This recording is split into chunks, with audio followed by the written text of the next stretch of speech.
Когда ты покупаешь автомобиль с салона, ты не знаешь, какая у него будет судьба и что этот автомобиль несет для тебя. Либо ты попадешь в аварию, продашь через день, либо эта машина останется с тобой на 10, 20, 30 лет, и либо на всю твою жизнь. Ты никогда не знаешь, что будет завтра. Когда вышла Supra, для всех это было очень большим событием, потому что машину очень долго не выпускали. Ее производство закрылось в 2000-х годах, но А80 поколение — это поколение 90-х, и это поколение успешно закончилось именно в 90-х. И когда Toyota презентовала, что будет выпускаться Supra, уже показали, какая она будет. Эту машину сделали Toyota вместе с BMW. И это вызвало шквал недовольства и шквал хейта в сторону Toyota, и что они типа вот такую легендарную машину просто взяли и испортили BMW-шным двигателем. По факту это не так, но об этом история попозже. Toyota пригласили Цареградцева и Шикова на съемки серии «Одержимых». Им дали Supra Edition One, чтобы они протестировали ее. Вася? Ну чё, тест-драйв, правильно? Это Edition One, их 3 в мире, блядь. Ты что сделал, блядь, придурок, блядь? 3 в мире, 1 в Сибири. После этого Аркадий говорил на каждом шагу, что это очень крутая машина, в том числе и мне. И говорил: давай покупай, у тебя есть денежка, у тебя есть возможность, давай забирай эту Supra. И так получилось, что я согласился. Спустя несколько месяцев ожиданий, может даже полгода ожиданий, машина приехала через полгода, и я был бесконечно счастлив, что я оказался первым владельцем Supra A90 в России.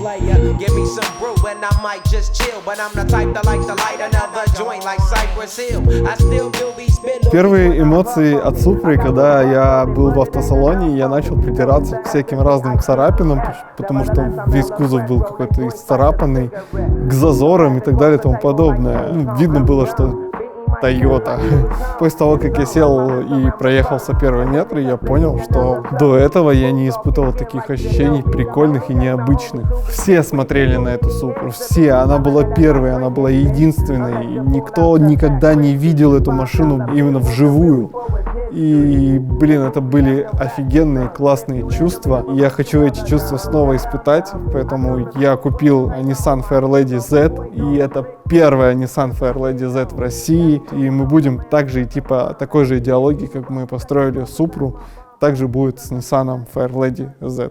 После того, как я в Москве забрал Supra, я заказал поезд и отправил машину в Сочи. В Сочи мы уже поняли, что мы будем делать с ней. Это сразу мы заказали тюнингованный выхлоп на нее с Америки, заказали стойки КВ, и это все шло к нам. Идея была такая, что Аркадий Цареградцев проедет на ней круг Сочи автодрома, покажет время, и потом мы доработаем, поставим подвеску, в выхлопе сделаем чип и поедем ставить другое время. Вроде The Real Калашник написано, но почему здесь сидится Аркадий Цареградцев и Цареградцев младший? Аркадий, Так, а да. можно вас попросить вылезти с машины? Нет, нельзя. Она новая? Стой! Стой! Нет! Отпускай, потому что сейчас дверь сломает, скажут, что я виноват. Да, ты виноват. Но стечение обстоятельств сложились по-другому. Выхлоп мы поставили, стойки мы поставили. Появилась проблема с отключением стабилизации, поэтому мы не смогли поехать поставить лучшее время. Плюсом мы, когда были на стенде, мы сняли больше 500 сил на прошивке Stage 2. В стоке, я напомню, 340 лошадиных сил, а это как бы прибавка к мощности больше, чем 160 лошадиных сил на Stage 2, это прям хороший результат. Машина получилась на стойках, на КВ и на чипе. Первый тюнинг, который к нам пришел, это были диски ворки. И мы поехали на Drift Expo, выставили машину. У меня еще какой-то там The Real Калашник, большой плакат был. Обо мне вообще еще никто вообще не знал. Все такие: чё, Supra черная, стоковая, на каких-то дисках, высокая, непонятная. Ну, все, естественно, вокруг шиковской Supra были, потому что, ну, типа, вот она стоковая, красивая, сток, понятно. А тут какие-то странные диски, очень странно все так смотрится. И я сам даже такой думаю: блин, люди не поняли, наверное, типа фиговые диски, не очень все красиво. Хотя вживую машина выглядела очень красиво, потрясно. Да, черная, неприметная, но в этом и есть свой кайф. Она как самурай. Как оказалось, спустя много времени Это один из таких, знаете, как СММщики говорят, якорей. Ну, ассоциация у людей такая, что Supra — это калаш, новая Supra A90 — это калаш. И этому послужило очень много моментов. Один из них, уже пересматривая сейчас старые ролики, я понимаю, что когда вот они еще в 2019 году начались, Supra была то ли на втором, то ли на третьем ролике уже показана. То есть это прям такая олдовая тачка, и она уже так много со мной, представляете? Сейчас 23-й год, а я ее покупал в 19-м. Уже 4 года она со мной. Ну, может, там 3,5 там, с копейками, но так время быстро летит. Дверь держи, ёпста. Знаешь, в чем кайф этой машины? Супер, да. То, что за ней ехать такое же, блядь, удовольствие, как и вниз. И она едет шушкина, широкая, низкая, блядь, злая такая вся. Сзади, когда в зеркале, пизда, как будто тебя убить едет, нахуй. Понял? Второй момент — это, конечно же, авария, которая стала очень популярной в социальных сетях, в новостных пабликах, в новостных сайтах. И тогда по стечению миллиона обстоятельств, таких как плохая погода, дождь был, резина Toyo 3.8 и включенная стабилизация. Еще раз, включенная стабилизация, потому что у нас из-за того, что обманки каким-то образом не работали, ты ее мог отключить, но разгонявшись на скорость больше 20 км в час, она включалась. Из-за того, что у меня машина была на сликах, на свежеоткрашенном пешеходном переходе, машину кинуло в занос. Ребята, никогда Toyo 3.8 и лужи, это просто, блядь, никогда в жизни, нахуй. Это полный пиздец, блядь. Все очень плохо на самом деле. Машина застрахована по каско, если что. Пиздос. И из-за того, что у меня не было выключенной стабилизации, я пытался отловить машину, но там было бесполезно. Газ вообще не реагировал. То есть машина начала сама тормозить, АБСом там все делать. И очень сильно повезло, что машину я не задел другую чужую машину и врезался в столбы, не улетел в реку. И отделался только легким испугом. У меня никаких травм не было, но машине прям досталось очень крепко, что она как бы восстановлению подлежала, но это было так дорого на тот момент, что страховой было проще выплатить сразу всю сумму, чем заморачиваться и восстанавливать машину. Я со спокойной душой все прощаюсь с машиной и забываем ее на очень долгое время. Ну, наверное, на полгода точно.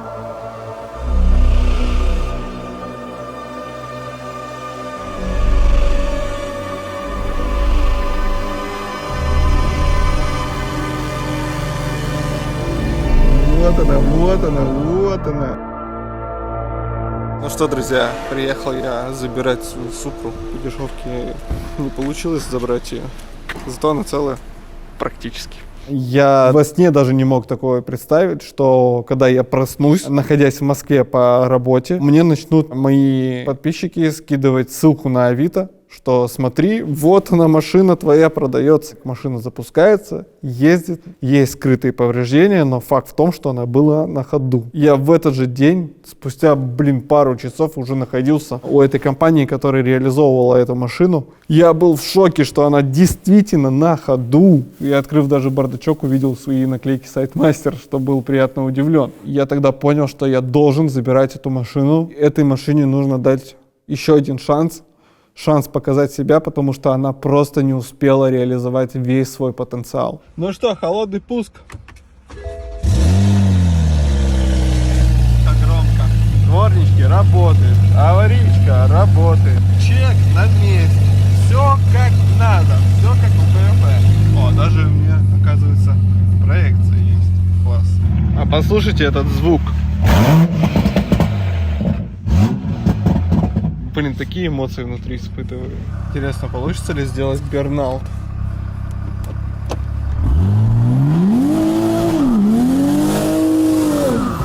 Я покупаю Супру обратно, и так же, как я ее купил, когда она была новой, гружу ее на поезд, и она отправляется в Сочи.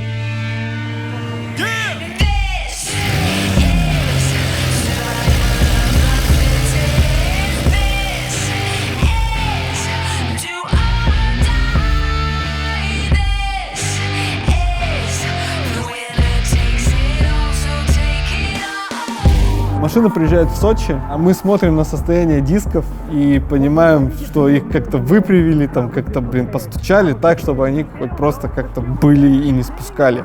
И мы, конечно же, понимаем, что на таких дисках ездить вообще не вариант, а очень хочется. Я открываю наш любимый Авито и смотрю мерседесовские диски.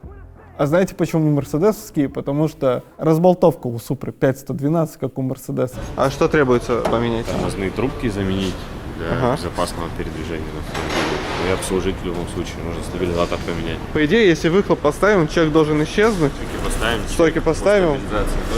Но мы оставим вот пружины от КВ. Пожестче будет, поинтереснее. Мусор-то совсем не снимай. А то, блядь, мы будем 4 года монтировать. Все четко будет, не переживай.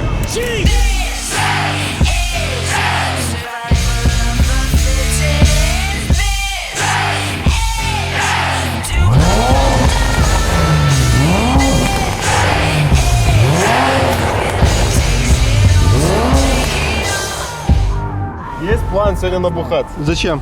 Чтобы по Бухичу накупить на 10 миллионов машин ненужных. А с утра охуеть от того, что мы купили и не помнить, как это было. Это вообще можно и по трезваку сделать. Люди, они склонны. Не, по трезваку ты помнишь это, понял? Неадекватно. А надо, чтобы это вообще было в неадеквате, нахуй. И с утра охуеть. Че, сколько ошибок? 98. Не прибавилось, но и не убавилось пока. Завис ком. Он не вывез, прикинь. Что, с нее вот это? Нет, не отстегивай, не надо, нет. Это твои молдавские Нет, привычки, блядь. не- С пультов, блядь, от телевизора не убирать. Не надо, не надо, да не Никита, не надо, не убирай. Одевать. Одевать обратно? Нет, не надо, спрошу, не надо. Почему? Блять, меня прикалывает вот это вот хуйня. Как? Типа, блядь, тачка Цвет уже приятный. въебаная, понял, вся въебаная, а это новенькая. Ну, типа, блядь, Давай, охуенно. блядь, сиденье в пакеты оденем, блядь. Да не, ну, блядь, вот это... И там туда тоже, видишь, висит. Не надо. Дядь Никит, что делаешь? Я снимаю родную металлическую стальную. Я снимаю. Заткни стальную тормозную трубку, которая идет к заднему правому колесу, потому что она у нас после ДТП перебита, так как днищем кое-кто прокатился по бордюру и нескольким металлическим столбам. Я ее снимаю, чтобы поменять на медную трубку. Попытались развальцевать, ну то есть вырезать кусок с этой трубки, врезать туда, АН-шланг на фитинг. Но естественно, у нас ничего не получилось, потому что сталь толстая, и наши вальцовщики взять ее не могут. Не получается из нее нормальный конус, чтобы это все дело не текло. Поэтому сейчас я ее снимаю полностью, меняю на медную, собираю все это, прокачиваю. Все готово, едем, кайфуем, катаемся, пробуем, что как получилось-то. К счастью, у нас все отъебано, поэтому очень легко добраться до блока АБС. Вот мы просто отодвигаем все это дело. И вот у нас нужная нам трубка. О, подкинул работы, конечно.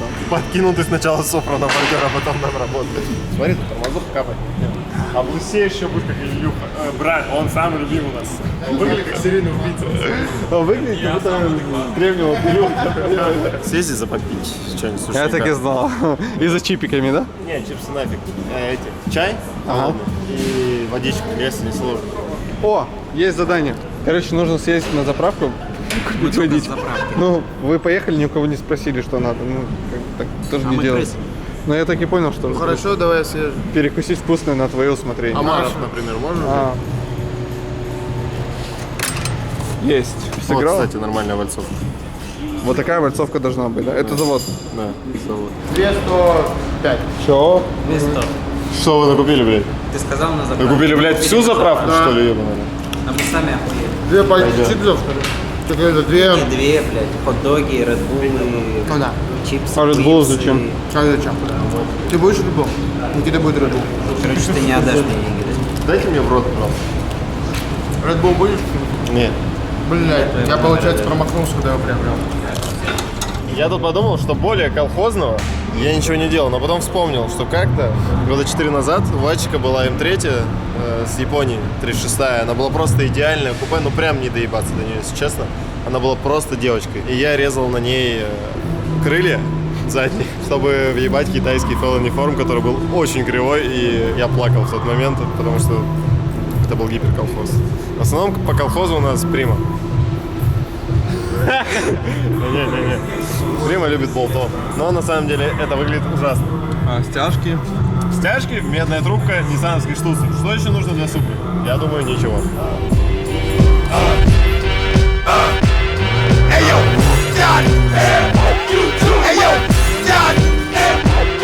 It's Big Dog, baby, getting down like what? See, I'm a thoroughbred, I don't with much. Bloodline is where the pups at. They off the grand champ. Yeah, what, black? Don't nothing move less. Dogs say so. Cats clueless about the way it go.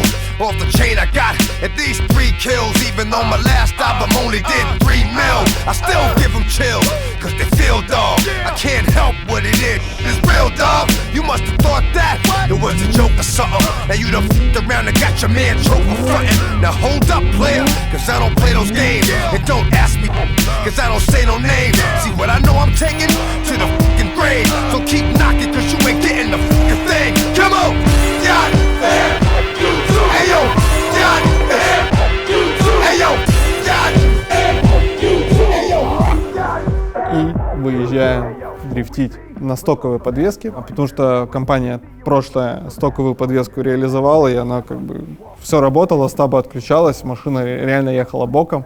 И я по площадке, на которой проходил несколько лет Сочи Дрифт Челлендж, я всю эту площадку на автоматной Супре боком шатал. Вот прям вообще не вынимая. Дней, не знаю, очень много подряд я просто стирал резины за резиной, просто катался, кайфовал от этой платформы, от этой Супры. Дядя, прокатите? Да, заходите. Спасибо. Платно все, 5000 рублей круг. Бабки не проблема, на калаша работаю. Ну все, нет никаких вопросов. Блин, Супра идеальная тачка. Просто 5 дней кататься. Так ты каждый день реально не вынимая, просто просыпаешься и на ней гоняешь. Надо бы масло в ней ради приличия поменять бы уже. Ну да, она уже 500 километров в дрифте накатала.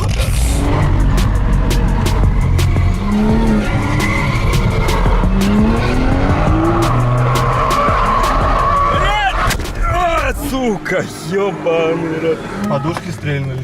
Охуенно. Блядь, меня пиздец я уебал. Как выйти отсюда? Бля, ты пихнул нормально. Не, ну безопасность работает. Работает, да, но тут уже нахуй. Так и ремни стрельнули, все стрельнуло. Все стрельнуло, ну мне в комфорте было. Блядь, и Пленку не сиденье открывать. еще, прикинь. Да, Сиденье, пленка целая, Саня. А мы вот так веселились, пока ждали подвеску и запчасти на Супру. Когда весь удар произошел, стрельнули подушки, она начала звонить куда-то. Вот, а во-вторых, она перестала запускаться. Мы такие, все, на панике, машина сломалась, БМВ сломалась, пиздец, что делать вообще? Говорил я своей смерти не умрет, да? Вот так вот, без третьей педали дрифтить. Вот, наконец-то, каждый занимается тем, чем должен заниматься. Все ради контента. Бля, ну дверь запилил, блядь, знатно. Дверь мне сделал, блядь. Надо чужие двери пилить, не свои. Мети давай. Шутишь ты смешно, а метешь плохо. Ну, паника была недолгая, потому что приехал Вова. Он скинул ошибки, подключился своим приборчиком, быстро скинул ошибки, и все, машина поехала. Ну и в честь этого, естественно, я сделал офигенный бернаут. Вот без бернаута как бы ты не дрифтер.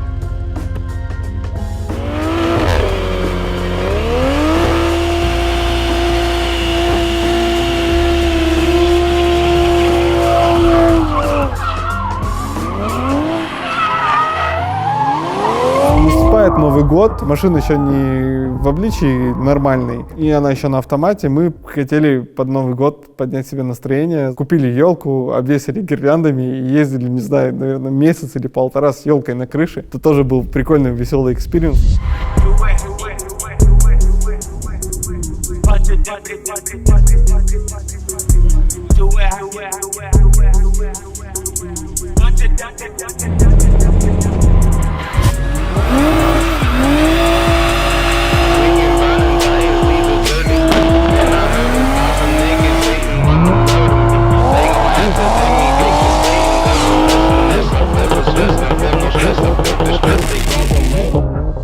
Ну ладно, я здороваться не буду, просто скажу, типа, JB с вами, и И типа, да, главный инженер. Так и так, добрый день. Короче, как было? Калаш разбил Супру, и у него уже на тот момент, я думаю, что были уже идеи, планы, что надо с ней что-то делать. Так просто ездить, тошнить в городе неинтересно, как бы мотор мощный, надо что-нибудь придумать. Я как бы так, пока не знал еще всех тонкостей проекта, он говорит, все, будем делать ее дрифтовую прям.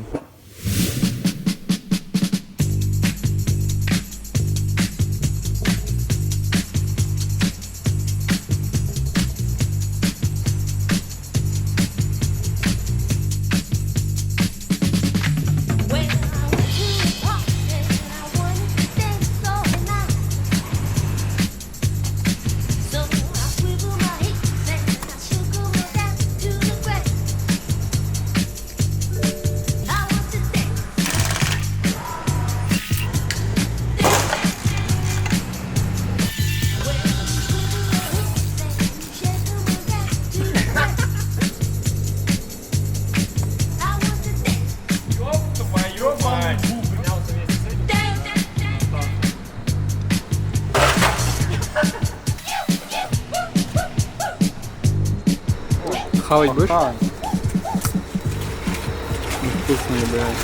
При свапе Toyota Supra на механику у нас возникает следующая проблема. Дело в том, что Toyota Supra A90 никогда не ставилась механическая коробка, соответственно, мы нигде не найдем на нее педаль сцепления. Эту проблему нужно решить. Что мы имеем? Значит, это у нас стоковая педаль сцепления Supra, а вот это педальный узел с BMW F22, то есть это 240-я. То есть это у нас педаль тормоза, и на него уже надевается родная двоечная педаль сцепления. Но они, в принципе, практически идентичны, то есть по этим креплениям нижним они стреляют в болт-он. Но есть проблема. Был изготовлен кондуктор по педали сцепления от Supra. В этот кондуктор мы вставляем педаль сцепления с BMW в кузове F22. Видим расстояние и путем неких махинаций изобретаем вот такую вот штуку, которую вот так вот сюда вставляем, и у нас появляется третье крепление педали тормоза и сцепления. Делов-то. Мы купили механику от B58, купили комплект сцепления, трубки все, рабочие, главные цилиндры. Загоняю, снимаю автомат. Самое интересное, что уже в Супре даже были заложены отверстия под механику. Ну, то есть уже была дырка под шток педали сцепления, дырка под шланг. То есть все уже было, грубо говоря, готово. Ну что, ставим коробку. Чтобы поставить кулису, пришлось чуть-чуть доработать туннель, вырезать побольше отверстия там, ставить резинку, кожух специальный, заводской, сварить кардан по размеру.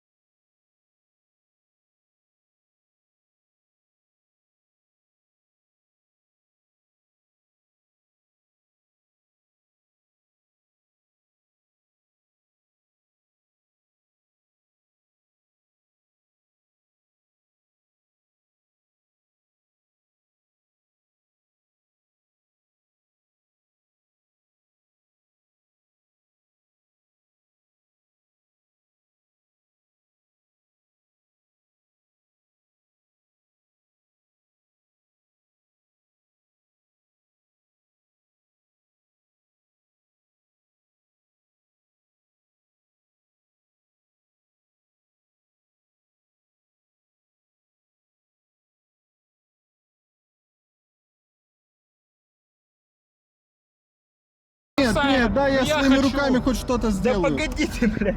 Дай мне что-то сломать. Все, я, короче, не участвую в этом дерьме. Посвети мне, пожалуйста. Может, мы все-таки не будем ее ломать? Да похуй.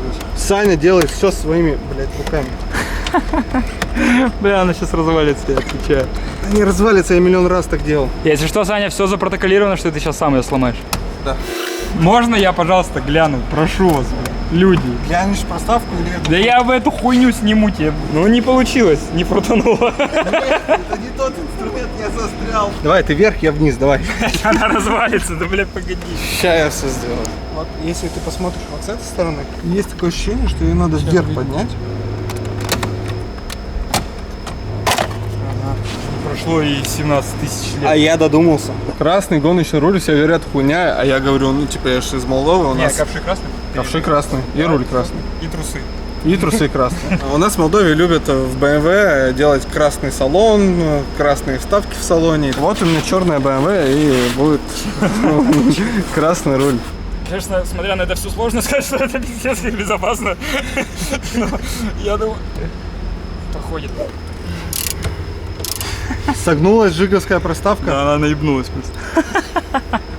Слушай, ну там осталось этот кусок, да? Да, хорошо затянули. Получается, 2 часа какой-то хуйней занимается? Получается, да. Ну, короче, сейчас план почти сработал. Блять, это просто провал. Шли с рекой ебучий. Попытка номер 2. Первый блинкомом. Это кастомная проставка. Изначально из BMW-шного руля, к нему там что-то, короче, приварено, наварено. Но ездила много-много лет. Я думаю, сейчас только же поездит. Какая это машина? Ну, это с BMW 34. Но она почти подходит. Сейчас с незначительными, короче. Смотри. Доработать, да. Прикинь, проставку Паха сделал, и она в супре. Он тогда на тот момент даже не знал, что будет. Он дрифтовал на 34-ке, на втором GTE, там на всех выворотах, ковшах, там на всех делах. Году это было в 2008 или 2010, короче. Ну, типа, вообще пиздец. Он типа один из родоначальников. Давай. Идеально. Щелкнул? Сука, как классно, блядь. Сука, как классно. То сейчас, блядь, такой качественный продукт на выходе получится, я уже вижу. Смотри, идеально просто. Сигнала не будет. Оно, идеально.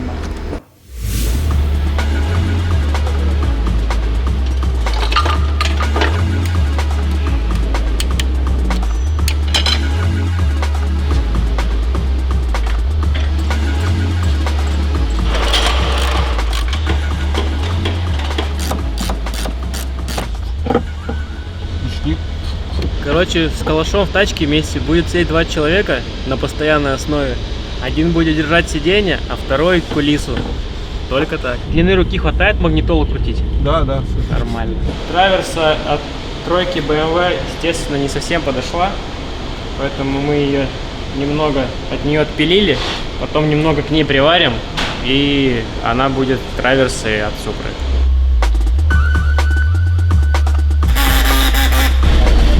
Рабочая схема. Фонарик нужен. Ну что, все, Супра, 5 миллионов, пока.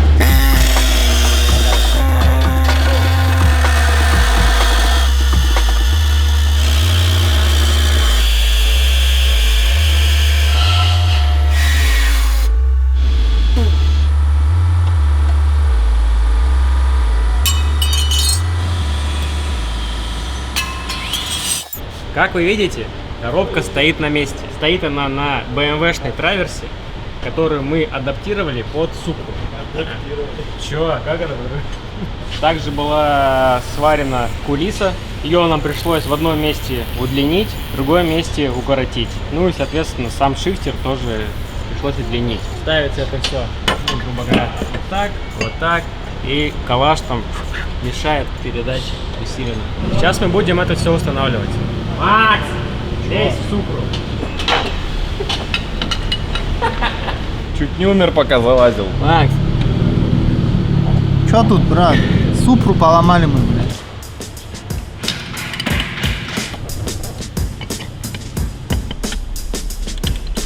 Пощелкай передачи, Макс.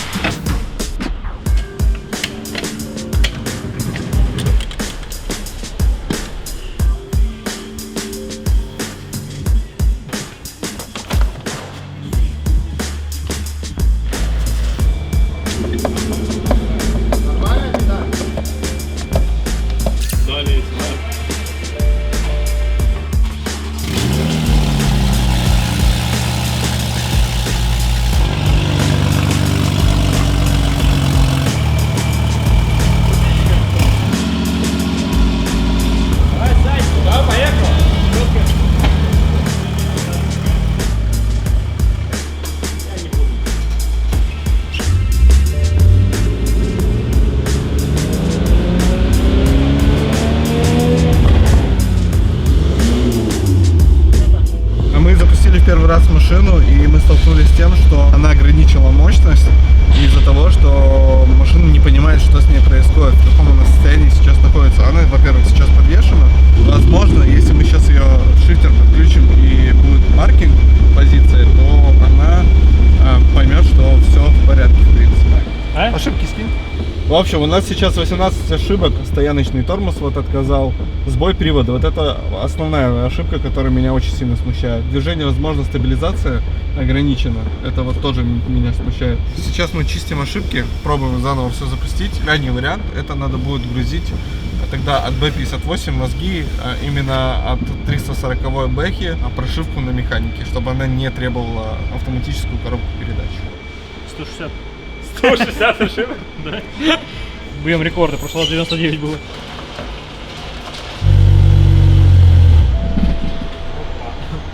Что заглушил? Сама.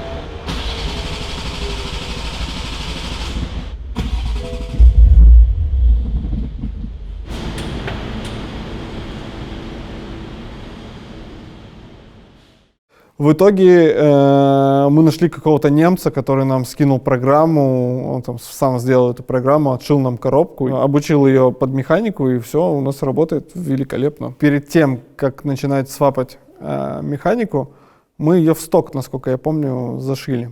Она была сначала стоковая, потом мы отшили автомат, и нам было очень интересно, сколько у нее мощности вообще, и как она будет себя вести, потому что она была у нас под 500 сил, 340 и 500, по ощущениям, должно было прям сильно не хватать. Но мы поставили механику, и я поехал на тесты, еще на стоковых сиденьях, без гидроручника.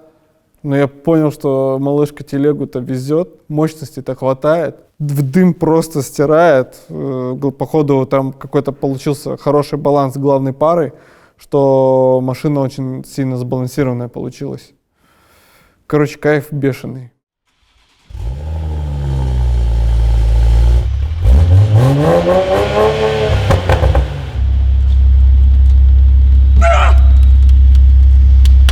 Вы это сделали! Бля, аж мураши по коже. Нормально на газ реагирует. Все отлично. Вообще.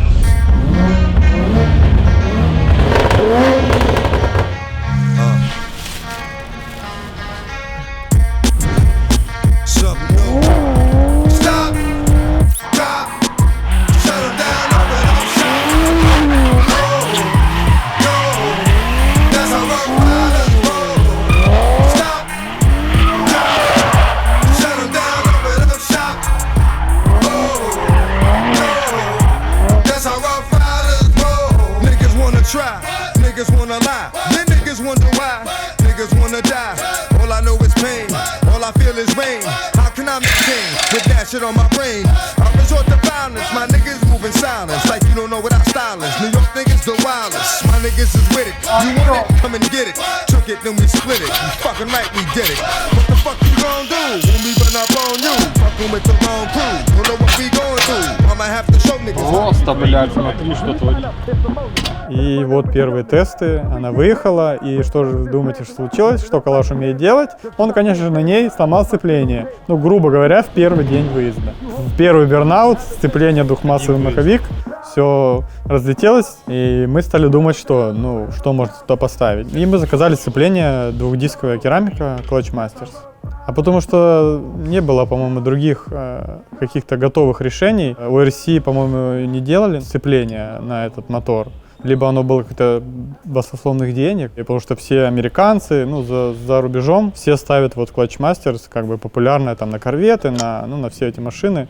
И вот у них было сцепление на B58, керамическое именно. Потому что мы не хотели ставить органику, нам смысла не было. К этому времени у нас уже пришел комплект Вайсфаба на Супру. И с его установкой были некоторые нюансики. И новые стойки BC Racing, которые мы, как я уже говорил, мы их постоянно часто используем. Считаем самые хорошие цена-качество стойки. И вот эти комплект разложен у меня на столе синих рычагов.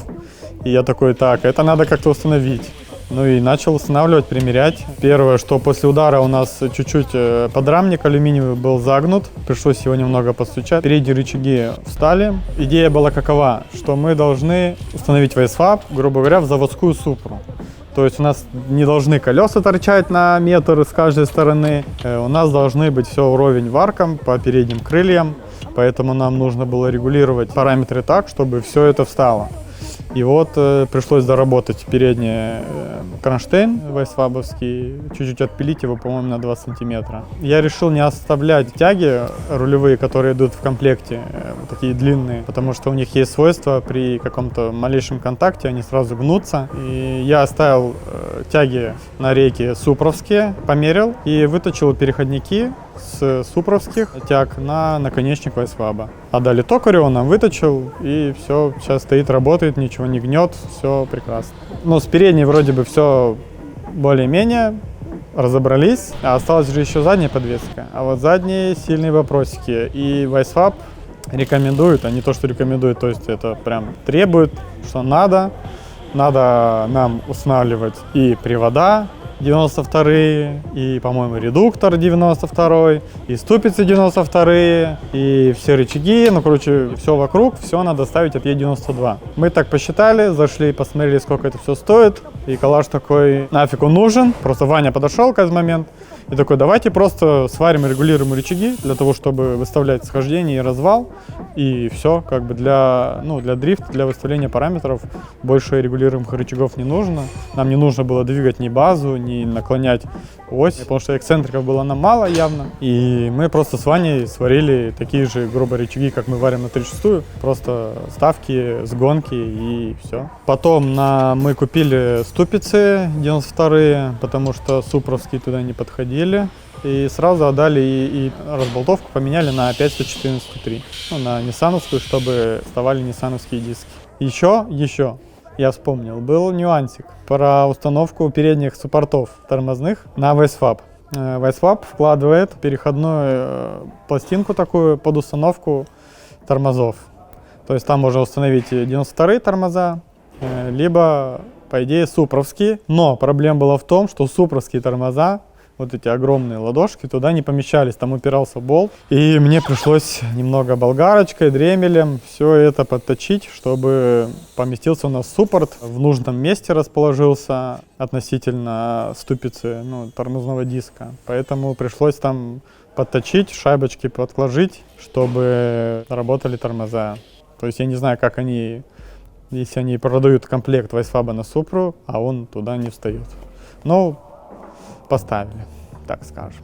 Так это потому, что все, во-первых, это калаш, вы знаете калаша, а во-вторых, как я уже говорил, что нам нужно было все запихнуть в вайсваб, который удлинен. Если не изменяет память, он длиннее стандартных рычагов, по-моему, на 7 сантиметров, если не больше. То есть намного длиннее стандартных рычагов, и, соответственно, у нас колея бы просто вылезла. И как все видели, что при установке вайсваба нужно ставить расширение, которое плюс 50-100, чтобы у тебя поместился вайсваб. А мы не хотели так, мы хотели оставить стандартные крылья, чтобы все колеса у нас прям были, грубо говоря, по фитухе.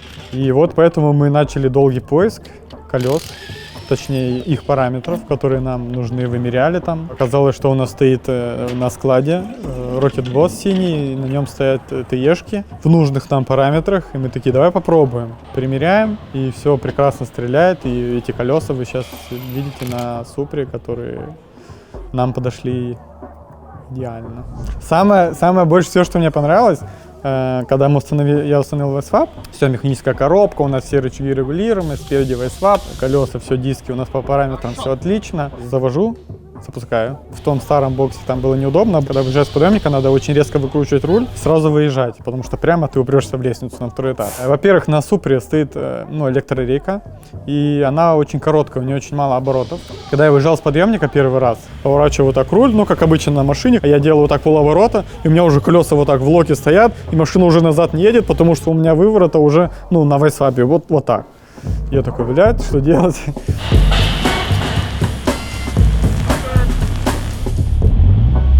Теперь выжми цепь полностью. Видишь, все тихо. А если дать больше оборотов, начинается вибрация.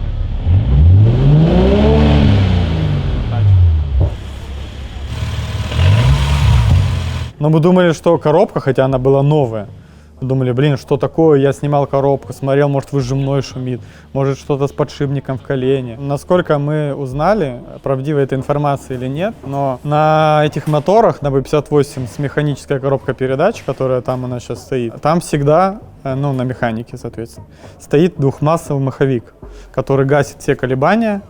И первичный вал в коробке не шумит, то есть он гасится двухмассовым маховиком, и поэтому шума никакого нет. То есть если купить там М4 или еще какую-то машину на механике, то есть у вас шума этого не будет. А так как у нас мы двухмассовый маховик выкинули, поставили туда жесткое керамическое двухдисковое сцепление, у нас начались шумы в коробке, потому что никакого демпфера нет, все жестко. У нас хотя сцепление, у нас один диск Clutchmaster без демпферный, второй демпферный, но этого, видимо, все равно не хватает. И поэтому у нас шум в коробке задней части, потому что, видимо, эта коробка требует, чтобы там был двухмассовый маховик. Поэтому появились шумы, но мы подумали, ну ладно, будем пробовать так кататься. И катались до поры до времени. Коробку за 30 тысяч, когда я просверлил. Нормальная тема, да, мне понравилось. Самое дорогое это отверстие в моей жизни было. Но для охлаждения, потому что сцепление керамическое как бы имеет свойство сильно нагреваться, и просверлили дырки. Ну и как бы и зато, ну вот сейчас на новой нету дырок, но на старой были. И так смотреть удобно за износом, за состоянием сцепления, подшипника и всего остального. Охуенно. Тут еще подлокотник, а ну трубку положи. Не, ну круто. Стоковый подлокотник. Ништяк. Тебе нравится? Слушай, мне очень непривычно, но я привыкну, потому что в этом есть какой-то прикол. Наверное, же типа больше к стоку. Стоку, в этом и прикол. Да, под концепцию машины. Когда решили ехать на ней СДЧ, соответственно, нужно было привести ее под регламент. А это каркас, ковш, ну, как бы ручник, это просто необходимость. Начнем с того, что ковш, он прикручивается прямо к полу в родные места именно родного сидения, что, в принципе, допустимо по регламенту, и, ну, это прикольно, то есть не нужно ничто там варить, колхозить, просто мы эти треугольнички, ну, уголочки, вот, подогнали так, чтобы был какой-то диапазон по регулировкам, вот, ну и чтобы калаш сидел удобно и по высоте, и по расстоянию для ног. Довольно удачно, мне кажется, получилось. А с ручником были нюансы. То есть, во-первых, очень не хотелось что-то там вырезать в этом тоннеле, но вот мы так, скрипя сердцем, как бы вырезали эту карбоновую накладку под механику, вообще стрёмно было. Вот, а под ручник там вообще пришлось бы все перерезать. Когда мы свапали ее на механику, в тот момент еще не было в продаже Supra на механике. Сейчас она есть, и этот бар центральный можно купить как бы. А тогда у нас BMW-шная коробка, и там ход большой, особенно чтобы задним включить, а там отверстие вот такое, потому что там стоит автоматная переключалка, которая не требует вот таких манипуляций. Я говорю, что, калаш? Я пилю ее болгаркой под нужный размер. Он говорит, ну, пили. Ну и все, я не знаю, сколько она стоит, но, наверное, дорого. Ну, а что делать? Ну, нам нужно переключать передачи, и пришлось выпилить квадратик. Не очень аккуратно, мы все хотели сшить потом туда кожух, но я нашел какой-то кожух, вот этот синий, который там сейчас стоит. И, ну, и пока, в принципе, он закрывает, ты особо внимания не обращаешь на это. У нас кулиса небольшая, не торчит из панели. Маленькая, аккуратная кулиса, то есть все включается.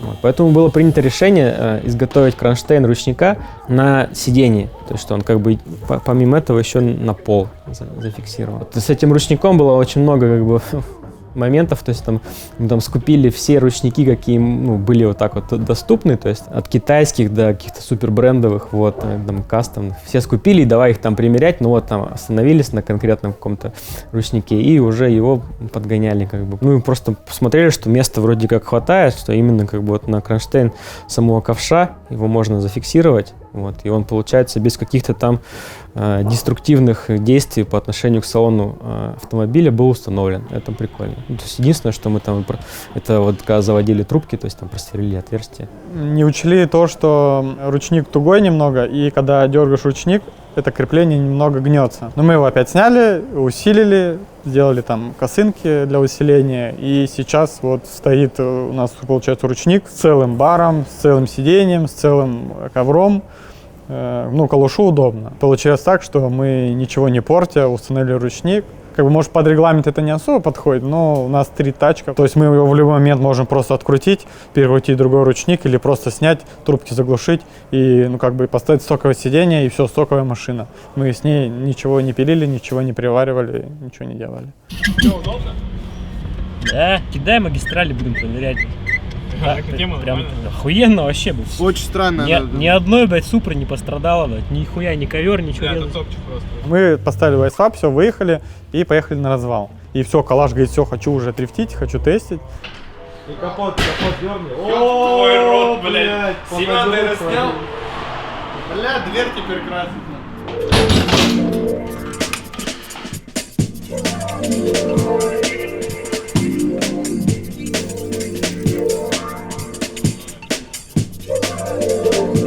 И на развале выскочила проблемка. У нас, вот то, что я говорил, подпиливал переднее крепление ШС на вайсвабе, потому что оно нам упиралось. Я прям там на развале, мне пришлось их снять и ехать в бокс, отрезать как нам нужно.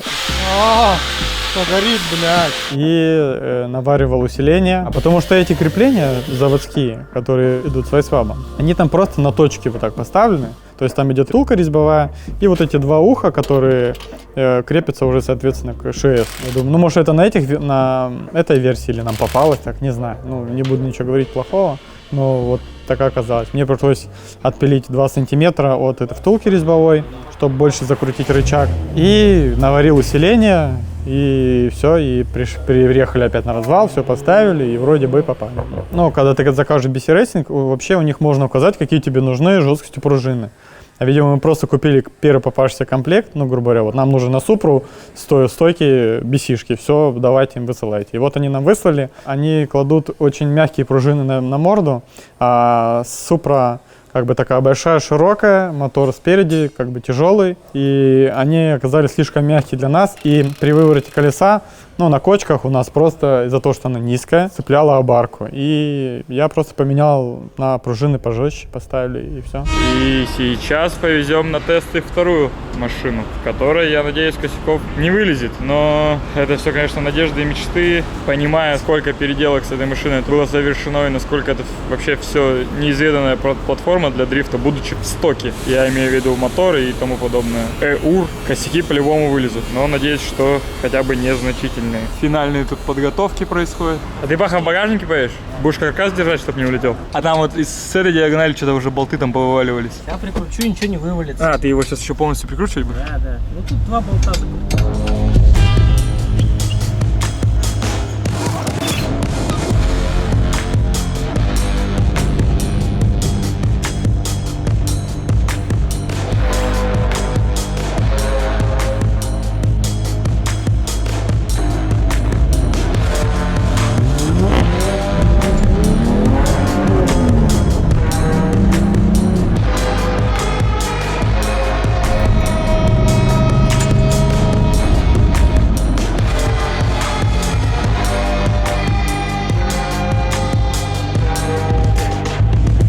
Короче, ребят, мы столкнулись с той же проблемой, когда мы устанавливали КВшки. У нас блокируется все, абсолютно все. Только на этот раз еще блокируется дифференциал почему-то. Включается стабилизация и, ну, естественно, ни о каком буксе, ни о каком дрифте и бернауте речи не может идти.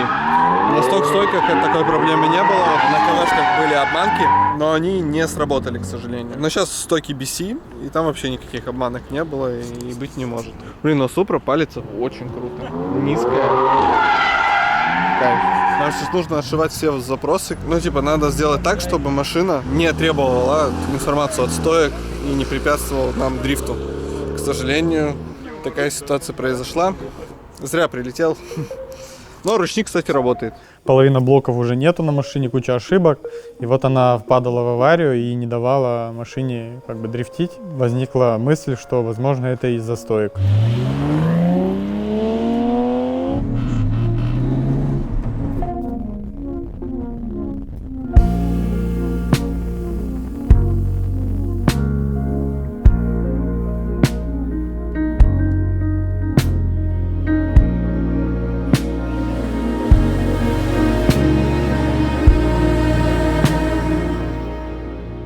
Короче, что, собственно, происходит? Я уже собирался ехать домой, но подошел ко мне многоуважаемый Александр К. и говорит: Илюха, тут дело такое, делов, говорит, на 5 минут, да. В общем, я говорю: Саня, что хочешь? Для тебя это, говорит, вообще распинуть. Я говорю: что? Он говорит: мне, короче, надо, чтобы у меня на машине стояли BC Racing на Супре, а в багажнике лежали подключенные задние стойки соковые. Я говорю: Санек, блядь, это не будет работать. Он говорит: ну давай, пожалуйста. Отказать я не смог, и поэтому сейчас вот у нас вот так вот прекрасно из лонжерона выходит провода.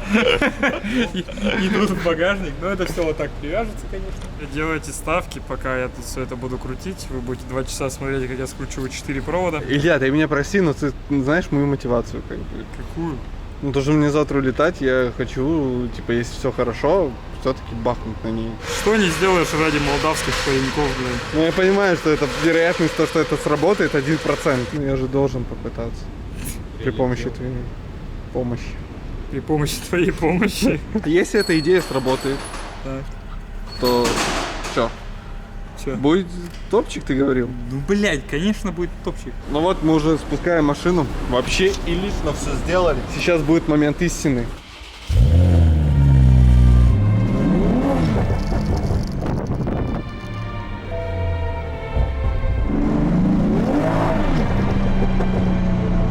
Она, короче, начала адаптировать стабилизацию и не душит машину. И есть такое ощущение, как будто 2 колеса прикручены. Вот сюда выезжай и пятаки крути. Погоди, я там задиагностирую амортизаторы сзади. Бля, вообще четко. Можно в сезон ехать.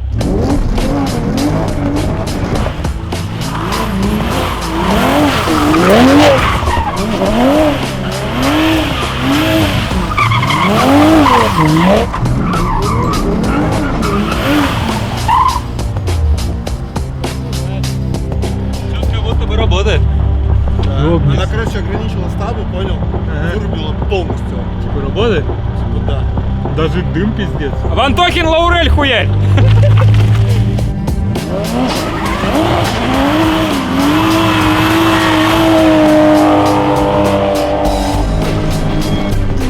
Что-то валит? Блядь, опять из говна какая-то хуйня получилась. Чёрт. Стяжек взял, нахуй, проводов корейских. Может, полчаса и готово. Ну, 2 часа и полчаса. Ой, ты чё палишь? Вылезла ошибка передачи заднего моста, и какой-то запах появился паленый, короче. Может, запах это резина. Такой, как резина, я тебе говорю. Колеса. И такое ощущение, как будто когда вышла ошибка, она перестала блокировать колесо.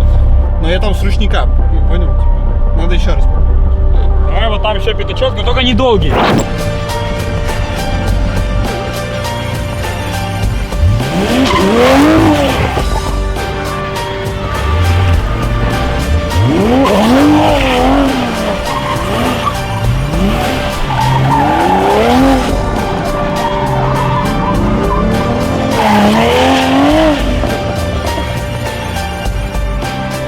Что застучало?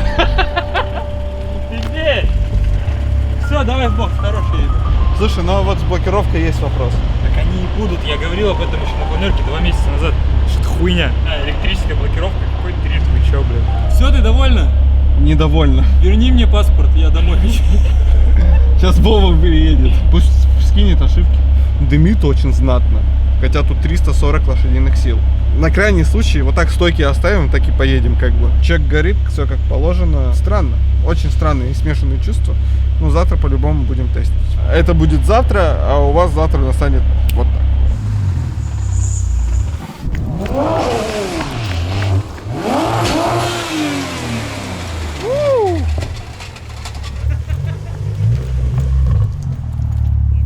Может, стойка отпала, погоди. Нет, стойка. Ну вот и все. Вечерняя пробежка. Ну все, идем. Вот. На, держи. Вот. Что там? Так, да, я знаю, привод пизда. Все, поздравляю. Это не компакт вроде. Все, братан, мощность нашли. Не, нахуй, да. Разъебало все. Все, поздравляю, чё. Спасибо, я рад. Тогда я точно успеваю. Хорошо, что я не купил билет сейчас на самолет. Ребят, по прошлой сторис вы могли понять, что был дрифт. Но сейчас угадайте, что это. А по этой истории угадайте, насколько он был долгим и что произошло. Мы, конечно, были в шоке с такого. Мы начали искать варианты, от чего подходит привод, и на наше удивление, от М5 F90 болтон он просто вот встает. Мы заказали привод. Кстати, привода М5 F90 в наличии в России есть. Мы долго не страдали от этой проблемы. Теперь, блядь, Все, заебись. Все, не дальчи, бля, моторчик умрет сейчас. Вот так и будет калаш ездить. Разгоняется постановка. Пошел. Дуге, раз. В общем, привод мы успешно наебнули. А к этому времени у нас уже и запчасти приехали, которые мы заказывали, чтобы ее привести в стоковое состояние. Че, купил за миллиард денег запчасти на нее, потому что капот и двери и всякий пластик на нее стоил просто космических денег. Считаю, что, я думаю, что ремонт это как, наверное, цена Сильвии, только по запчастям. Ну и что, он ее купил, отдали мы ребятам на восстановление, ее покрасили, сделали.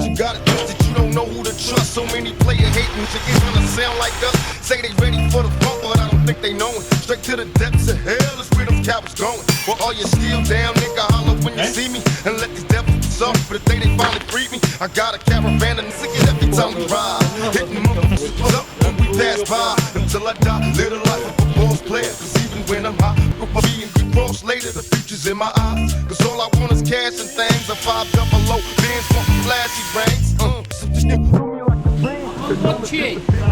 Сейчас. Макса? Супра! Супра! Супра! Супра! Она целая! Да ну нахуй! Прошло, не знаю, 1,5 года, да, наверное, уже. Очень много разных технических решений мы сделали, чтобы машина была такой, какая она сейчас есть. Чуть-чуть мне вот не нравится, как колесо сидит, вот чуть-чуть бы вовнутрь, и было бы хорошо. Я предлагаю, короче, Коля одеваем и едем тестить. Олимпийские пары, да? Я знаю местечко одно, там нормально будет, блядь. Бля, ебать она целая, чувак. Бля, ебать она хорошо смотрится. Ты понимаешь, что мы ее видели в 20 миллионов раз больше разъебанной, чем целый. Бля, я знаешь, как рад, что этот момент, когда ты приехал, и я приехал. Это охуенно. Прикинь, мы вместе смотрим, блядь. Это пиздец. Потратили примерно средний годовой бюджет Мозамбика, блядь. Это какой раз по счету? Я не знаю. Мы много денег тебе должны. Вот с этим ровно 40 лов. Потому что у них тут прицеп стоит, понял? 2 прицепа. Им всем пиздатый, все сломал. А, ну да. А это все окончательно? Ну, видимо. Кто катается сегодня? Калаш, это его машина. Блин.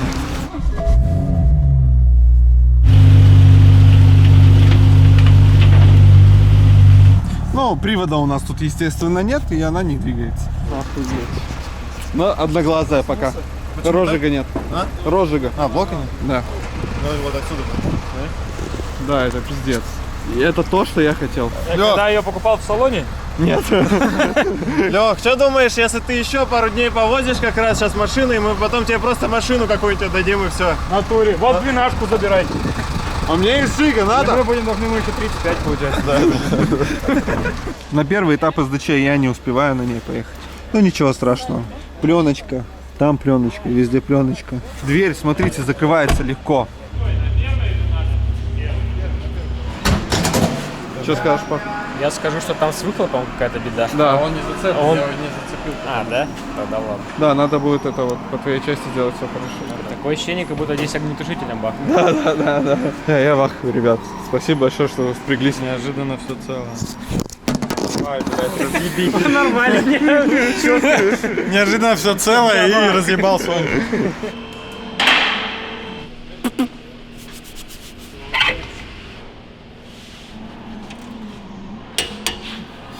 В общем, исторический момент. Никита сказал, что ему нравится, как я собрал машину. Он прикрутил колеса, он не забрал машину. Ну ладно, нет, заебись. Нет, именно идеология вообще, в принципе. понял, мне нравится. Особенно стоковые стойки в багажнике. Блять, это... А ты видел прикол, да, то, что на рычаге Стойка привязана, да. Эта идеология мне еще больше нравится, потому что это истинно стритовая хуйня. Снаружи машина вылизанная, все заебись, но если ты залезешь под днище, там пизда всему нахуй. И твои медные эти, блядь, трубки. Блядь, трубки. Рипл меня будет ненавидеть, если увидит эту хуйню, этот хардлайн, блядь. Просто пиздец. Просто ногами запиханная медная трубка для того, чтобы как-то поехать куда-то.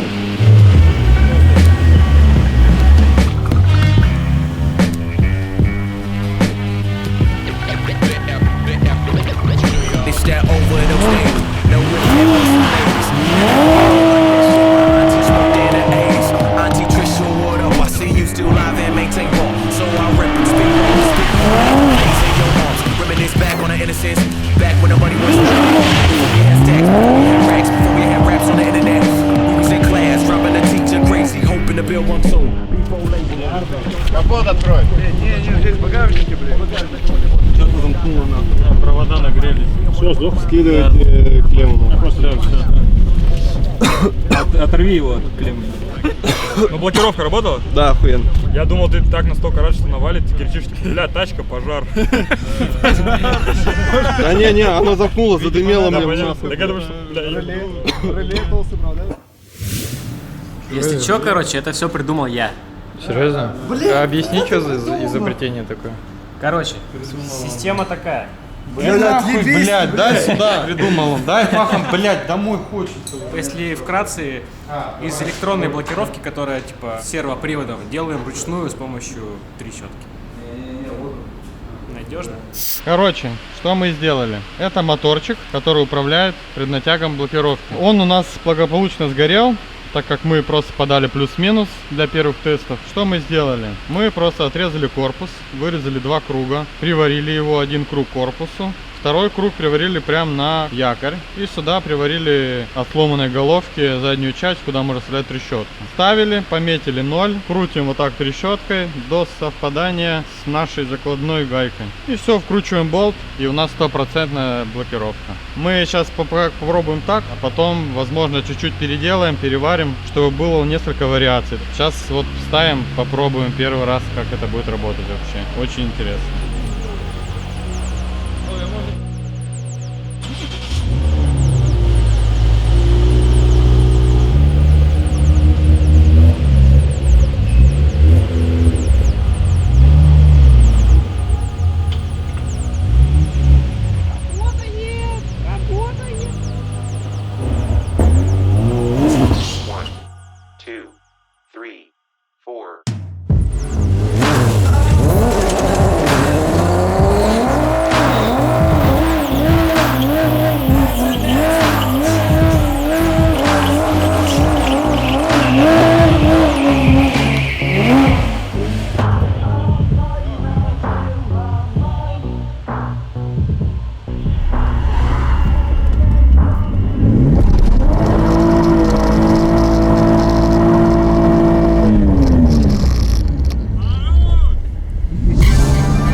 Had a nigga in the cut with a wood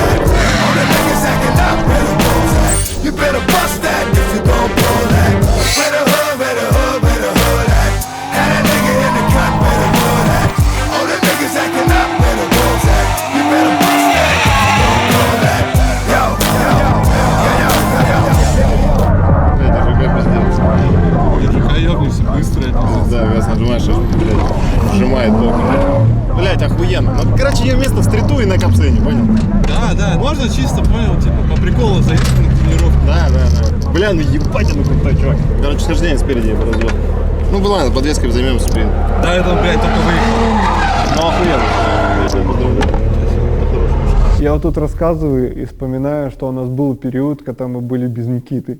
И когда мы Супру собрали, тогда приехал Никита с Питера, и он тогда, я помню, прям очень крепко заценил, и ему это очень понравилось. И я такой, типа, есть. Потому что для меня Никита, ну, типа, он один из людей, кому я прислушиваюсь в виде стиля, видения машины там, и так далее, как она будет выглядеть. А на тот момент Супра была именно идеологически построена лично мной. Ну, без команды Sidemasters этого вообще бы не было, но, типа, блин, то, что там идея, вот эти диски там, как она будет выглядеть в стоке. Вот Никита тогда приехал и реально кайфанул.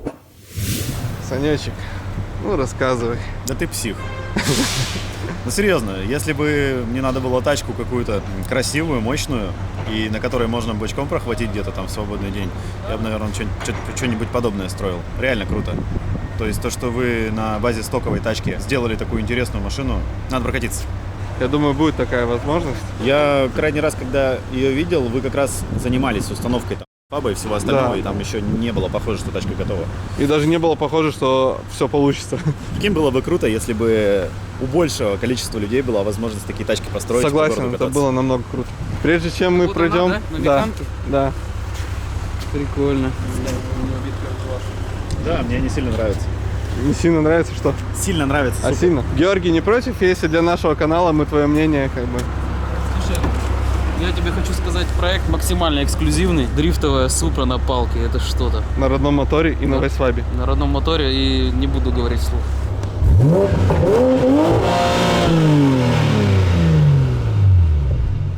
А коробка чего? От двойки. И она под болтом подходит? Болтон, да, у них же мотор B58 был. Шикай. Удобно? Ручник? Да. Слушай, пойдет. На подлокотничке вообще. Да.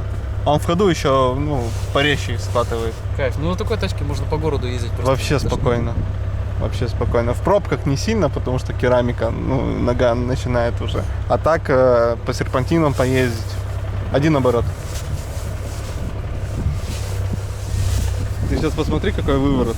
Просто визуально. И это он еще не полностью, потому что, ну, он на месте стоит. Город серьезно. Она на месте просто крутится. Задевает за порог, да, чуть-чуть?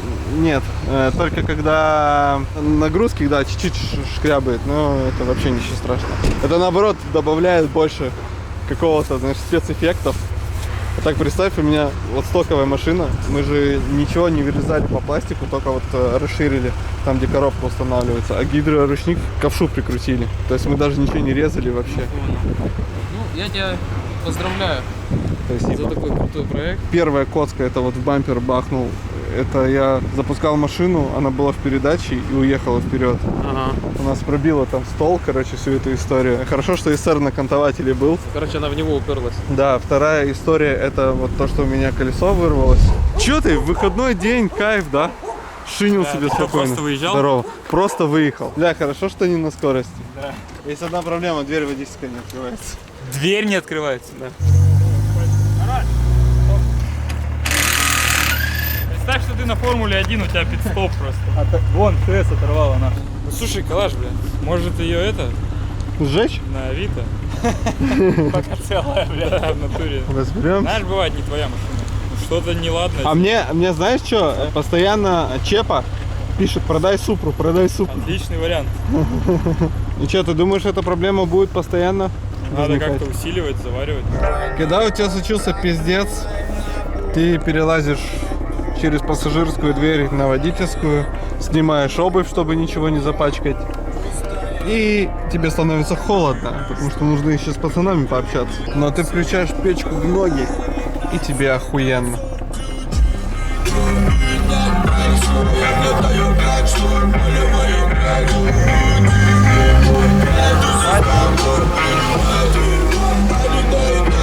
А потом, когда оно развалилось, все, я так снимаю, и, как я говорил, что оно просто на 2 точках там приварено. Но это было там, мы это на развале варили в 2 часа ночи, поэтому нам нужно было быстро выставить все. Я это просто приехал, отпилил болгаркой, мы прикрутили, выставили, все хорошо, и вот она каталась. Ну, то есть это не на следующий день оторвалось.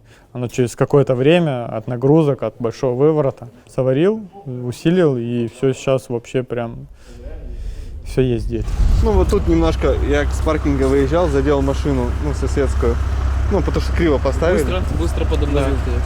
И четвертая история, это уже на СДЧ. Марк задом сдавал, и мне, короче, всю бочину исчесал. А, вот это вот? Да, видишь, ребро жесткости вышло, короче, вся эта история. Короче, боевая машина, не знаю, требует боевых ран постоянно. Ну, ты реально, она если заработает по электронике нормально, ты СДЧ на ней заявляться будешь? Нет, СДЧ не буду, слишком жалко. Какой-нибудь Мацури покататься? Мацури просто, ну, СДЧ, понимаешь, когда идет уже какие-то боевые заезды, никто не жалеет свою машину, ну, никогда.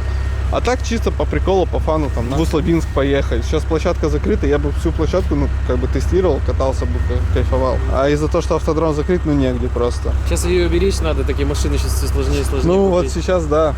Получается, все Сейчас, меняется. да. Знаете, ребят, не передайте вот эти эмоции, когда твои кумиры, да, люди, к которым ты тянешься, смотришь на их стиль, смотришь на их вождение, ты понимаешь, типа, чувак, да вот тебе там 20 с чем-то лет, а они подходят и ценят твой проект.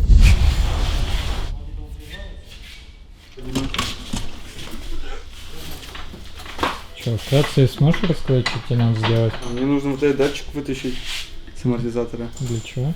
Чтобы работала стабилизация на супре. И подключить его. А мы попробовали со стандартных стоек выпилить центра, которые клапана, и просто в наглую подключить их. Ну, вдруг получится обмануть систему. Хотя, по-моему, с одной получилось, потому что одна досталась нормально, а вторая развалилась, и она не работала, там контакты отпали. И вот у нас, по-моему, сейчас стоит одна целая выпиленная старая стойка, стандартная, а вторая обманка с КВшки.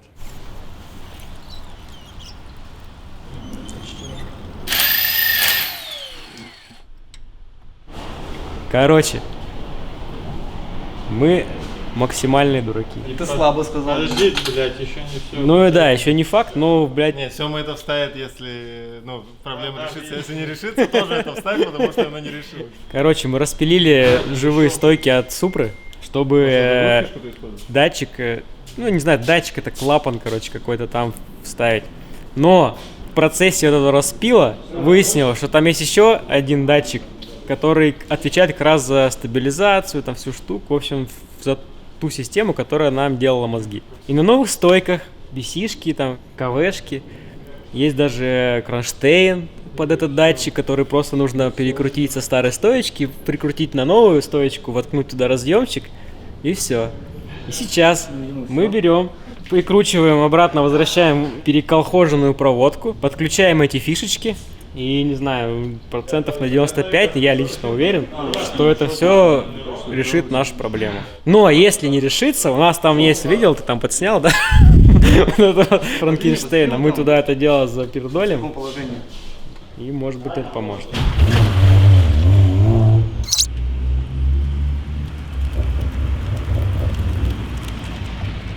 Она не работает. Надо ставить задние. Давай сначала передние эти штучки подкинем. Ну, короче, Калаш говорит, что только когда ставили только передние стойки. Не работало тоже? Не работало, да. А если взять вот эти с передних вырезанные хуйни? А если нет, если их поставить назад. Нет, давай сейчас просто задние подкинем. В багажник. Да, ну там Нет, они не в на багажник, стойку. они на Они их на рычаг надо подхуяривать, блядь. И нам нужно было что-то сделать с этим. Ну и мы вспомнили, что мы когда-то на ней стояли КВшки, и мы попробовали с них взять блочки обманки, а с передних стоек, по-моему, мы то ли одели фишки, то ли сняли. Ну, в общем, мы просто подключили обманки и пристяжили их там к задним рычагам, и все заработало. То есть передние, по-моему, никак не влияют на стабилизацию, вот только задние. Задние обманки воткнули сейчас, подключили, и все работает.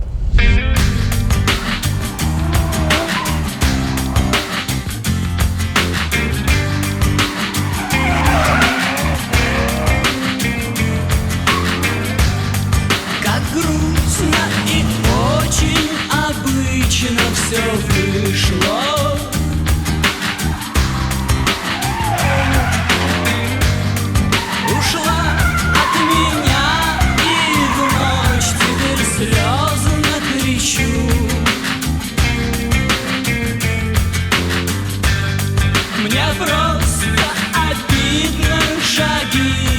одиночество слышу.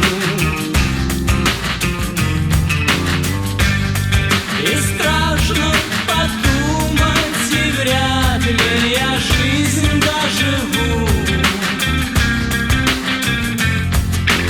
Варвара, Варвара, Варвара.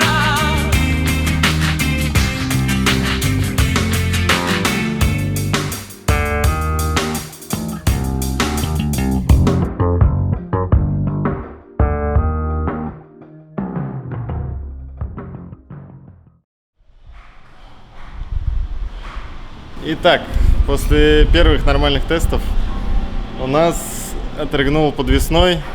Подвесной за собой утянул эластичку. И вот кардан начал стучать снизу. Снизу постучались. В целом машина-то нифига себе едет, рулится, все круто, мощность есть, стойки обмануты. Она думает, что она на стандартных стойках. С момента свапа на механику прошло так-то 7 месяцев, да, вроде что-то такое. И весь этот идея стритовой Супры затянулась. И на самом деле мы как-то даже и подзабили на нее, а тут подсобрали и поехали, просто офигели, насколько, что эта машина может. Все это дело работает, рулится, валит просто нереально на 235-м колесе. При учете, что на машине изначально стоит 275-я сзади, а сейчас мы, с завода 275-я, а мы поставили 235-я 18-я вместо 19-х. Все толкается, дубасит просто нереально. Мы пробовали на Капсоне S3000, это есть такой псевдо-слик, на самом деле, который не очень держит, но выглядит как псевдослик. И он офигенно дымит, машина его проворачивает вообще без каких-либо проблем, вторая, третья передача, все круто. Вот. Так что сейчас ребята уехали за подвесным искать, потому что есть небольшие проблемы именно вот в таком подвесном, что странно, не знаю почему, блять, на Марок можно заказать все что угодно, блять, а Toyota BMW ничего нельзя заказать. Есть еще одно замечание по блокировке, все это дело, в общем, работает так себе, потому что конструктив блокировки такой, что левое колесо всегда в зацеплении с карданом, то есть левый привод, он не имеет свободного вращения, то есть если какое-то свободное вращение, оно компенсирует за счет правого колеса. И на правом колесе стоит пакет фрикционов, который уже вот этой механизмом вращения зажимается и разжимается, за счет этого блокировка работает. Мы же зафиксировали в определенный преднатяг и так ездим. Но такая блока очень странно себя показывает, потому что в одну сторону у тебя всегда как бы заварка. Когда ты едешь вправо поворот, у тебя левое колесо всегда буксует с одинаковой скоростью, оно просто зависит от мотора, от вращения мотора. А когда ты перекладываешься, у тебя колесо имеет, то есть процент блокировки-то не 100%, и оно крутится чуть медленнее, чем ты привык в эту сторону ехать. В общем, странно, как это сложно объяснить, но машина ведет себя специфично. Вот, поэтому будем думать о том, что перейти уже полноценно на М5 редуктор какой-нибудь, либо искать какой-то редуктор именно с нормальной блокировкой повышенного трения, чтобы все это дело убрать, всю эту электрогидромеханическую историю и просто ездить на ЛСД. Вот такие вот пироги, так что следите, дальше будет что-то происходить определенно. Не показывай, что мы Зекерт купили, блядь, подскажут калаш нищеброд ебаный. Ой, блядь, ты ж пиздец как дохуя. Дохуя. Итак, короче, 3 часа поисков езды по Адлеру по пробкам увенчались примерным успехом. Короче, что мы сделали? Мы купили, он был в сборе, я уже успел разобрать.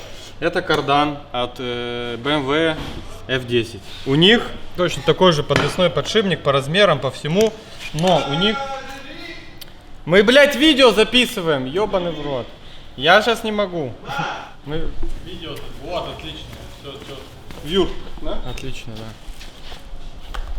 Короче, у них точно такой же подшипник по размерам, но отличается сам внутренний подшипник размером, внутренним диаметром. Вот он здесь 30, а у нас 35. Что я сделал? Я просто достал отсюда этот выжимной подшипник, выпрессовал оттуда подшипник с F10 и запрессовал туда наш подшипник. И еще мы взяли муфту, которая стандартная на F10 стоит, алюминиево усиленная. Мы ее поставили тоже себе. Бюджет, дорого, но что делать. А запчасти на BMW, короче, от Z4 Roadster, точно такая же платформа, но Supra, ждать примерно месяц. Поэтому мы решили из кучи запчастей собрать ездящий вариант. Будем надеяться, что он будет ездить. Он мне дал, блядь, пустую. Спасибо, Калаш. Ты лучший брат вообще. Она Пустая? Ладно, чуть-чуть есть. Ну, бля, я сказал, найду. Ну нашел, да. Чуть-чуть нам размазать, сейчас хватит. Нет, мало. Давай я выдавлю нормально. У меня получится. Ты сейчас выдавишь, я знаю, как ты выдавливаешь. Нормально, все соки выдавлю. Уже не надо, все. Точно? Не хватит. Давай я еще чуть-чуть, вот капельку. Не надо. Чем больше не значит лучше. Она все равно, ты будешь закручивать, она вытечет. Блять, он, смотри, стреляет прям четко.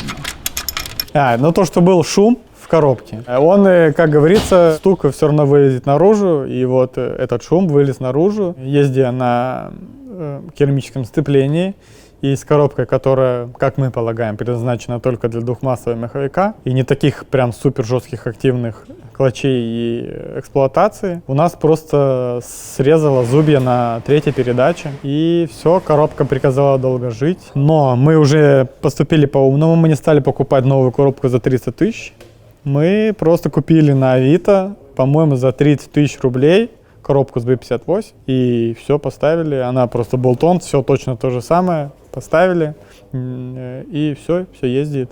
Но шум есть, но не такой прям сильный, как был там. Видимо, это сама, то есть конструктивная какая-нибудь особенность, может быть, коробок, то, что у них шумит вал внутри коробки, но пока ездит, будем.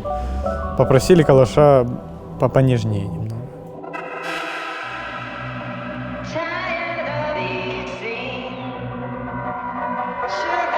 Я всегда был сложным и трудным, свел с ума родню всю, внук отбился от рук одно и то же, но чутро я убран. Под медленным круто, медленный круг по округе меня рубит. Кто без чего, завтра мой мир рухнет. Чтобы убиться перед сном, убийца перед сном, забереться и снова, перед сном. Я свободен, ультразвуковой, прет на взлет, чудеса на виражах, прыжок, абсолютное слово. И в зеркальном отражении уже не я. В подарок близким страх, боль и унижение. Смысл скомкан, виски с колой на диске. Колка сам не сдох, спокойно, сынок, тут помогут. С насколько всем скопом. И на связи тот, у кого с собой было на выбор много разной грязи. Рок-н-ролл, адский калейдоскоп. Трудно, когда ничего нет, но трудней тогда, когда есть все. Мне казалось, я запускаю время против часовой стрелки, но на самом деле тлели быстрее дни. Я сам себя 100 раз ставил к стенке, но в самый последний момент кто-то сверху отменял расстрел мой. Не было ни желания, ни сил что-то менять. Пламя для мотылька. Совесть терзает с этой боли. Нельзя сняться лекарством, снятся друзья, снятся места, и мне снова 17. Медленный суицид. Медленный суицид. Медленный суицид.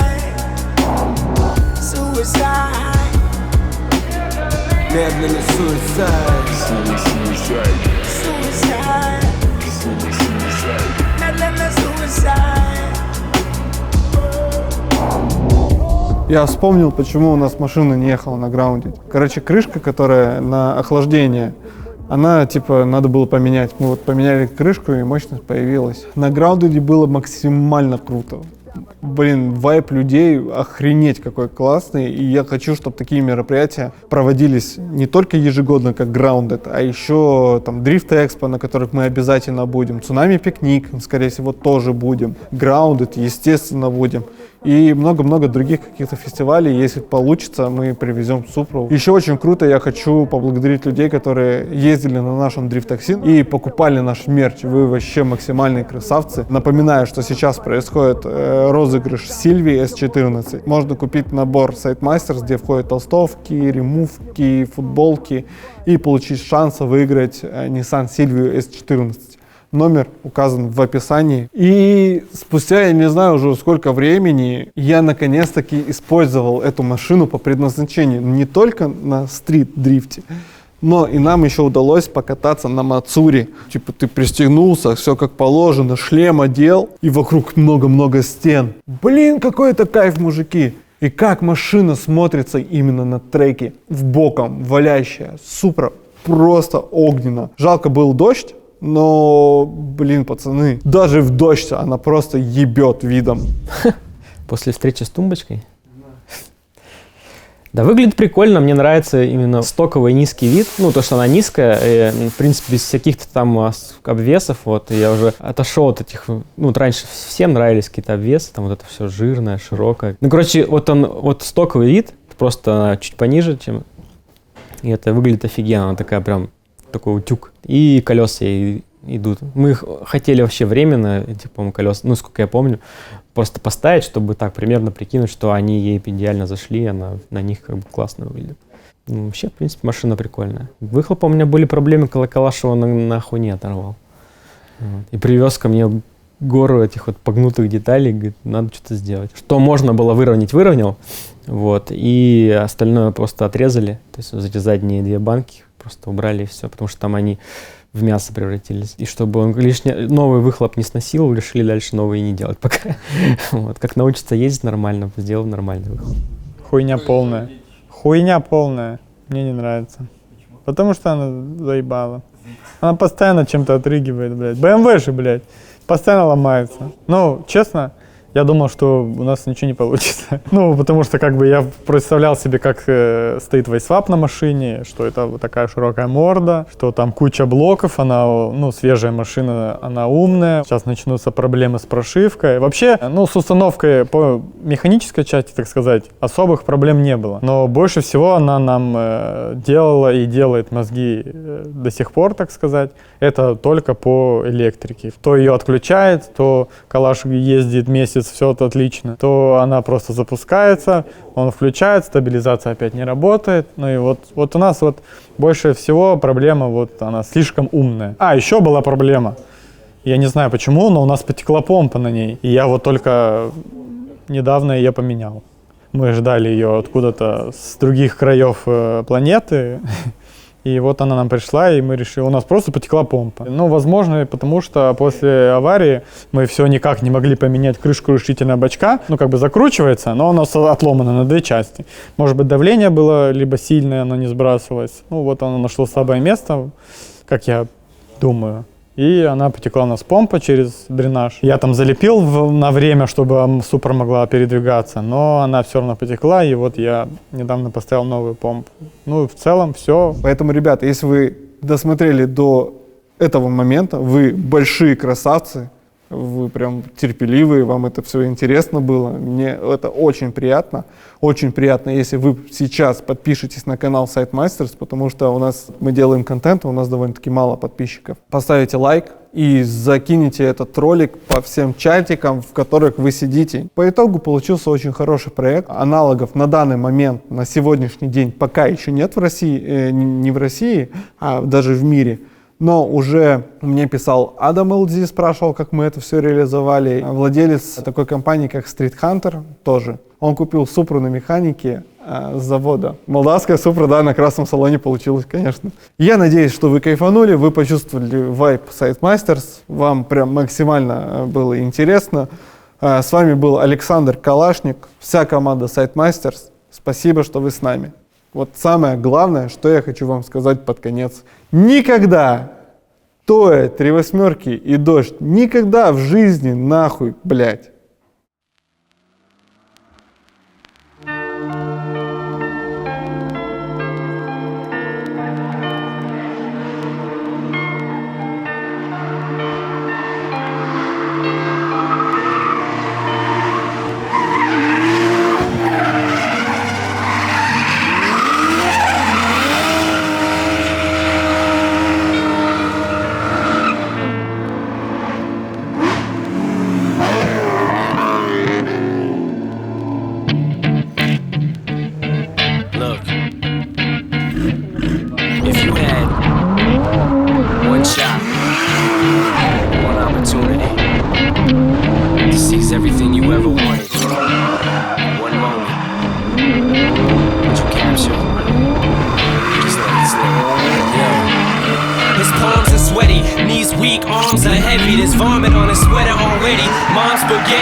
But he keeps on forgetting what he wrote down. The whole crowd goes so loud. He opens his mouth, but the words won't come out. He's choking how? Everybody's choking now. The clock's run out. Time's up. Over. Loud. Snap back to reality. Oh, there goes gravity.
ВАЗ вчера приехал и начал на нас гнать, что у него не ездит ни одна машина, вот, кроме В-класса. С одной попытки угадайте, при условии того, что это калашовский автомобиль, почему она здесь стоит и что в ней сломалось. Правильный ответ — сцепление. Все. А можешь по сцеплению рассказать, в чем тут проблема? Проблем нет, брат. Ничего, просто вывалился у нас подшипник. Он должен стоять вон там, но он сейчас туда даже не залазит. И набил, видишь, ямку себе и вот так болтался. Возможно, стало как-нибудь вот так, сцепу не давал сжимать. Блядь, защита, блядь. На 100 болтах держится, просто. Тебе нравится Супра? Ненавижу. За сколько секунд уже коробку снимаешь? Да ёб твою мать! Опять. Блядь, Семён, я ничего не Вот поэтому так долго выходит видос по Супре. Семён, замонтажил, да, говоришь? Да. Хорош. Не машину надо пустить. Да, поснимали мы Супру. Давай, Семён, вот, смотри. Давай, снимаешь? Куда снимать? Ну, Супру снимай, лоб. Не-не-не, надо не так. Понял? Надо вот по кошачьим следам вот так. Проходики снимай.